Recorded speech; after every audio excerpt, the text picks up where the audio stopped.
अस्सलामुअलैकुम my social media family. उम्मीद करती हूँ कि आप सब लोग हमेशा की तरह खुशबाश होंगे और हिफ्ज़ व अमान के साथ होंगे। बहुत ही इंपॉर्टेंट खबर आप लोगों के साथ शेयर करनी है। इसका पहले भी एक पार्ट में बना चुकी थी, लेकिन उससे पहले मैं एक बात आपको बताती चलूँ कि जो भी फैक्ट्स मैं आप लोगों के साथ शेयर कर रही हूँ, ये तमाम न्यूज़ और न्यूज़पेपर्स के हवाले से और कुछ सहाफ़ियों के थ्रू मुझ तक पहुँचा है।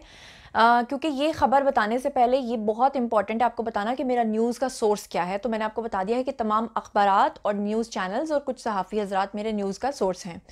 अच्छा, आप शुरू करते हैं आज का व्लॉग। तो व्लॉग ये है जनाब कि आप लोगों को याद होगा कि कुछ अर्सा पहले जलाल सन्स लाहौर के अंदर एक बड़ी मशहूर और मारूफ बिजनेसमैन है। बहुत बड़े बड़े इनके शॉपिंग मार्ट्स हैं और आपको पता है कि जलाल सन्स तकरीबन हर पोश एरिया के अंदर होता है। उनके बेटे की और मास्टर टाइल वालों की बेटी की शादी हुई थी। मास्टर टाइल गुजरांवाला वालों की बेटी थी, बहुत बड़े बिजनेसमैन है वो भी, और यहाँ पर भी। तो आप लोगों को याद होगा कि इस शादी के अंदर करोड़ों अरबों खरबों रुपए खर्च किए गए थे। उस वक्त एक बहुत बड़ी ब्रेकिंग न्यूज़ बनी थी कि राहत फ़तेह अली खान को बुलाया गया था उस शादी में, ताकि वो वहाँ पर आकर परफॉर्म कर सकें। हालांकि परफॉर्मर्स बाहर के मुल्कों से भी उन्होंने बुलाए हुए थे, उसमें इब्रारुल हक को भी उन्होंने बुलाया था और भी कुछ सिंगर्स को उन्होंने बुलाया था। तो उनमें से एक यानी आतिफ असलम भी थे और एक राहत फ़तेह अली खान भी थे। लेकिन उस वक्त जो खबर बनी थी वो ये बनी थी कि आतिफ असलम और जो राहत फ़तेह अली खान हैं, इन्होंने जो पैसे लिए थे वो करोड़ों रुपए लिए थे, क्योंकि ये एक एक कॉन्सर्ट के लिए करोड़ों रुपए चार्ज करते हैं। फिर उसके बाद जो FBI है उन्होंने इनके खिलाफ कुछ तहकीकात करना शुरू की थी, क्योंकि उससे ये पता चला था कि राहत फ़तेह अली खान और आतिफ असलम जो हैं, ये दोनों ये लोग टैक्स अदा नहीं करते हैं और जो पैसा ये कौम के कॉन्सर्ट्स और कौम के पैसों से कमाते हैं, उसी में से ये गवर्नमेंट को कुछ भी पे नहीं करते हैं। तो FBI की कुछ टीम्स ने इनके खिलाफ तहकीकात का आगाज़ कर दिया। उस दौरान इन्होंने बहुत सारी कॉल्स की राहत फ़तेह अली खान को, लेकिन राहत फ़तेह अली खान रिपोर्टेडली इनके पास नहीं गए थे।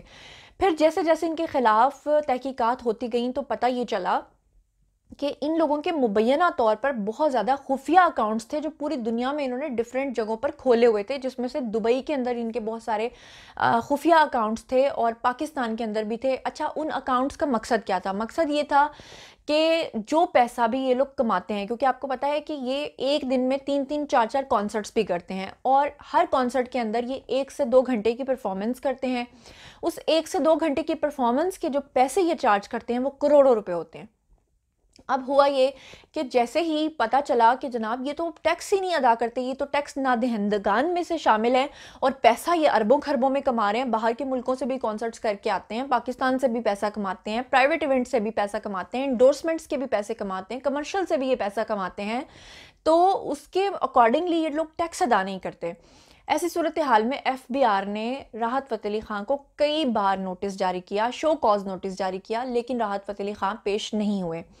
अब एक नया शोशा, जैसे कि आपको पता है कि वो हमेशा किसी ना किसी स्कैंडल की जद में आते रहते हैं, एक नया शोशा निकला है। शोशा ये है कि राहत फ़तेह अली खान जो हैं वो लाहौर में रहते हैं, लेकिन एग्जैक्टली मैं उनकी लोकेशन आपको अपनी जिम्मेदारी समझते हुए नहीं बताना चाहती।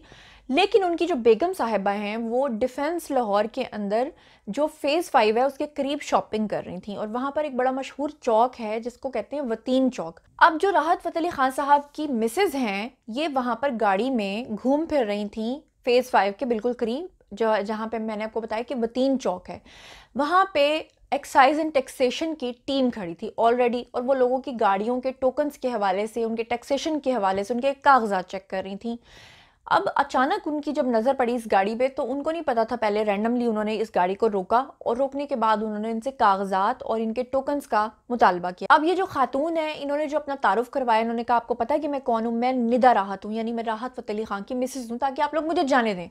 लेकिन वो जो टीम के लोग थे उन्होंने इनकी मिसेज को रोक कर रखा और रोकने के बाद इनसे ये मुतालबा किया कि एक तो आप अपने कागजात चेक कराएं, टोकन आपकी गाड़ी पर नहीं लगा, उसके हवाले से हमें इंफॉर्मेशन दें। अच्छा जी, अब जैसे जैसे टीम ने इनसे सवालात पूछने शुरू किए, तो टीम को इधर उधर से कॉल्स भी आने लगी मुबैना तौर पे, और उनको कहा जाने लगा कि खातून को आपने रास्ते में क्यों रोका हुआ है, इनको जाने दें। जिस पे कि टीम का रद्द अमल ये था कि हमारे लिए सब लोग बराबर हैं और हम अपनी पूरी यहाँ पे जो कागजी कार्रवाई है वो चेक करने के बाद ही इनको वापस भेजेंगे, ऐसे हम इनको वापस नहीं भेजेंगे। अच्छा जी, जब इंफॉर्मेशन सारी उन खातून से जो कि कह रही थी कि वो राहत फ़तेह अली खान की मिसेज हैं, निदा राहत, उनसे जब तमाम इंफॉर्मेशन पूछी गई तो इंफॉर्मेशन के अकॉर्डिंगली ये पता चला कि पिछले 5 साल में उन्होंने किसी किस्म का गाड़ी का कोई टोकन नहीं लगवाया था, कोई टैक्स अदा नहीं किया था। जिसके बाद ये जो एक्साइज एंड टैक्सेशन की टीम है, इन्होंने उन खातून को जो कि राहत फ़तेह अली ख़ान की मिसेज़ हैं, उनको वहाँ पे एक साइड पे खड़ा कर दिया, रोक लिया और कहा कि जब तक आप ये चीज़ें क्लियर नहीं करती हैं हम आपको जाने नहीं दे सकते। बहरहाल थोड़ी देर की निगोसिएशन के बाद, बातचीत के बाद, बहस के बाद, या जो भी आप समझ लें, या कॉल्स के बाद, या जैसे भी, या दबाव के बाद, या कुछ भी आप समझ लीजिए, उसके बाद फाइनली टीम ने इनको जाने तो दिया लेकिन इनके कागजात को जब्त कर लिया।